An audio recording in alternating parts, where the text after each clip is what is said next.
यार दोस्तों, आप सबका स्वागत है फिर से एक वीडियो में। जैसे कि आज सुबह मैंने एक वीडियो डाला है जिस पे कहा कि बोकारो में इतने सब होने के बाद भी, इतने बड़े बड़े मंत्री मतलब एमएलए सब रहने के बावजूद अभी तक इसका कोई निर्णय नहीं आया था प्रेम महतो की मौत का। तो उसका आखिरकार क्या हुआ फैसला, ये आप ढोलू महतो हमारे सांसद महोदय से सुनिए, क्योंकि ये वीडियो वही अच्छा से बता सकते हैं जो बताए हैं, दिल खुश कर दिए हैं। और बहुत लोगों को क्या कुछ लग रहा है हमको नहीं पता, लेकिन एक मौत का तो दुख है, लेकिन जो निर्णय लिए हैं, जो चीज़ बताया गया है उनके द्वारा कि अरे उन्हीं से सुनो ना यार। बीएसएल प्रबंधन के द्वारा अगर लापरवाही नहीं की जाती तो इतनी बड़ी घटना नहीं घटती। सीएसएफ के लठेतों के द्वारा इन लोगों पर लाठीचार्ज करवाया गया। हमारे एक विस्थापित अपेंडिक्स किया हुआ हमारे साथी शहीद हो गए, उनको मार की हत्या कर दी गई। नौकरी देने के नाम पर अपेंडिक्स करवाने के बाद अभी तक कोई इन लोगों को रोजगार नहीं दिया। असामाजिक तत्व के लोग, जात पात बाहरी भीतरी के नाम पर राजनीतिक करने वाले लोग हैं, वैसे लोगों को भी बख्शा नहीं जाएगा। बीएसएल के मुख्य द्वार पर इन लोगों के द्वारा आज से नहीं, लगभग 15 वर्षों से आज सिर्फ और सिर्फ आंदोलन करते जा रहे हैं। अगर बीएसएल समझता है कि ये घटना के बाद हम शांत हो जाएंगे, जब तक इन लोगों को हक अधिकार नियोजन नहीं मिले तब तक ये आंदोलन लड़ाई भी। जो हमारे विस्थापित परिवार, जो अपेंडिक्स किए हुए हमारे जो बेरोजगार, जो विस्थापित को अपेंडिक्स करवाया गया था बीएसएल द्वारा, उन लोगों के लगातार अपने डिमांड को बीएसएल के समक्ष रखने का कार्य किए और उन्होंने सिर्फ और सिर्फ आज तक आश्वासन ही आश्वासन देते आ रहे हैं। बीएसएल के मुख्य द्वार पर इन लोगों के द्वारा आज से नहीं, लगभग 15 वर्षों से आज सिर्फ और सिर्फ आंदोलन करते जा रहे हैं। इन लोगों का कोई डिमांड सुना नहीं जा रहा है, जबकि जितने विस्थापित परिवार है इन लोगों ने अपने दादा पुरखों का ज़मीन सारा बीएसएल को दे दिया। सेल को देने के बाद सेल के द्वारा जो आश्वस्त किया गया था कि हम पूरे परिवार को, हर परिवार से नौकरी दिया जाएगा, उसी आधार पर सारे परिवार के एक सदस्य को अपेंडिक्स भी करवाया गया। नौकरी देने के नाम पर अपेंडिक्स करवाने के बाद अभी तक कोई इन लोगों को रोजगार नहीं दिया। इसी बात को लेकर इन लोगों ने बराबर अपने डिमांड को रखते आ रहे थे।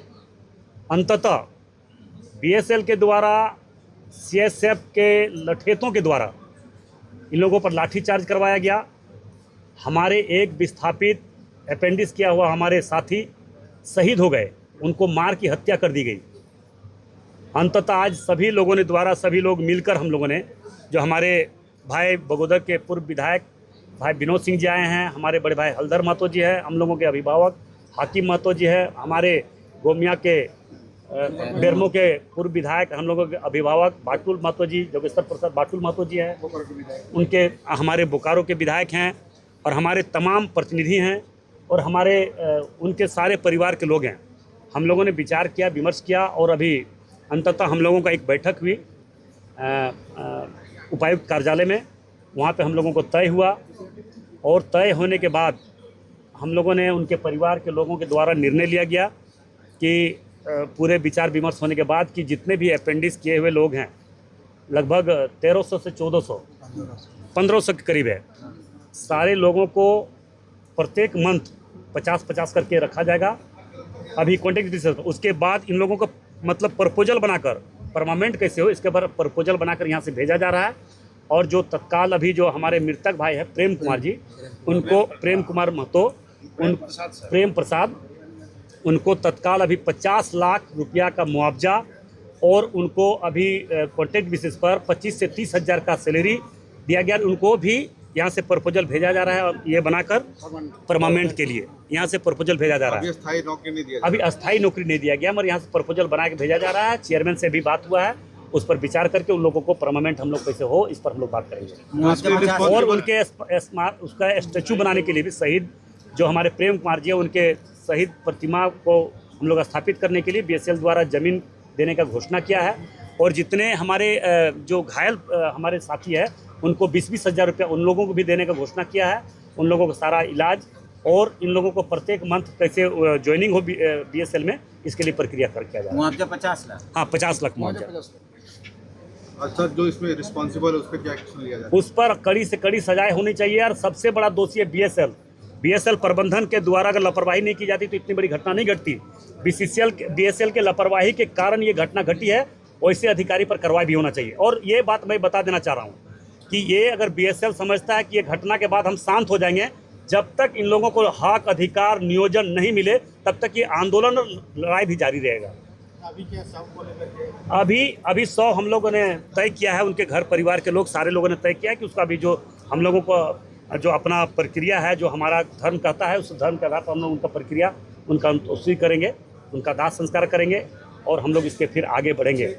दूसरी बात है कि यहाँ कुछ लोग असामाजिक तत्व के लोग, जात पात, बाहरी भीतरी के नाम पर राजनीति करने वाले लोग हैं। वैसे लोगों को भी बख्शा नहीं जाएगा। ये धरती कोई जात पात और बाहरी भीतरी के लिए नहीं बना है।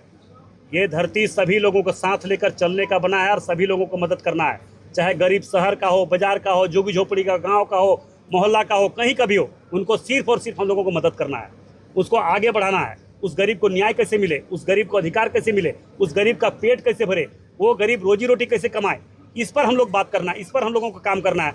मगर कुछ मतलब छुटपुटिया लोग, हम जानते हैं, हम नहीं बताना चाहेंगे, मगर उस लोग बस जात पात के नाम पर, बाहरी भीतरी के नाम पर राजनीतिक रोटी सेका आज तक। वैसे लोग तो कुछ किया नहीं है, ना कुछ कर पाएगा।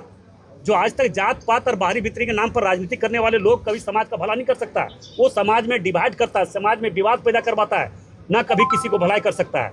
इसलिए मैं वैसे असामाजिक तत्वों को, गलत मानसिकता रखने वाले लोग को भी मैं सावधान कर देना चाहता हूँ कि जात पात और क्षेत्रवाद, बाहरी भीतरी के नाम पर राजनीति बंद करे, वो अपना दुकान बंद करे और अगर करना है तो सभी लोगों को साथ लेकर चलने का क्षमता रखे। 50 लाख रुपए चेक देगा, चेक अभी दे रहा है, तुरंत एकदम तत्काल।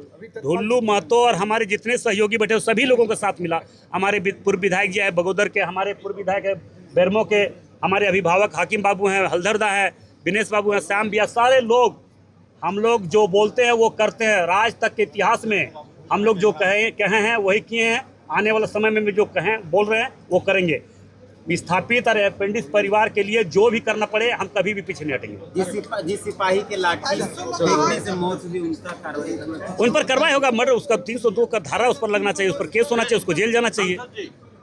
15 तारीख को एक बैठक और होगी। हाँ, 15 तारीख को फिर डीसी से हर 15 तारीख को ये अपेंडिक्स के लिए कैसे सॉल्व होता जाए, उसके लिए प्रत्येक 15 तारीख को बैठक होगा प्रत्येक मंथ।